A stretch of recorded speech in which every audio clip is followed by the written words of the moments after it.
আমরা এখন নারকান্ডার পথে। নারকান্ডার একটু আগে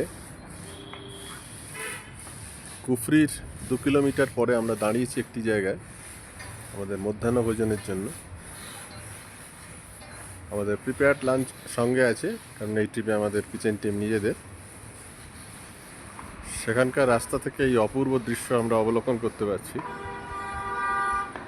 দেখতে পাচ্ছেন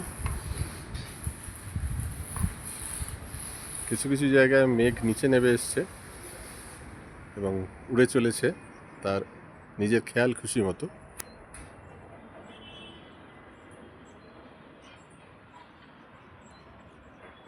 এক অপূর্ব দৃশ্য, তার মাঝে প্রাণের অস্তিত্ব স্বরূপ এই সুন্দর সাজানো গোছানো বাড়িগুলি, যা দেখলেই মনে হয় এখানে কাটিয়ে দিই 2-3টি দিন। এবং এই দৃশ্য দেখতে দেখতে স্মৃতি রোমন্থন করতে করতে দিন যাপন করি। সেরকমই সুন্দর চারদিকের দৃশ্য। আর একটু খেয়াল করুন, এই যে দেখছেন, আমি আপনাকে কাছ থেকে দেখানোর চেষ্টা করি।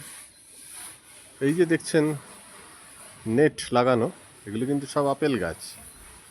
আপেলে যাতে বৃষ্টিতে কোনো ক্ষতি না হয়, তাই এইভাবে আপেল গাছগুলিকে সুরক্ষার আবরণ দেওয়া হয়েছে।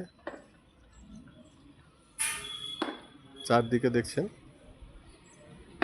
আপেল গাছগুলিতে আপেল প্রায় তৈরি হয়ে এসছে।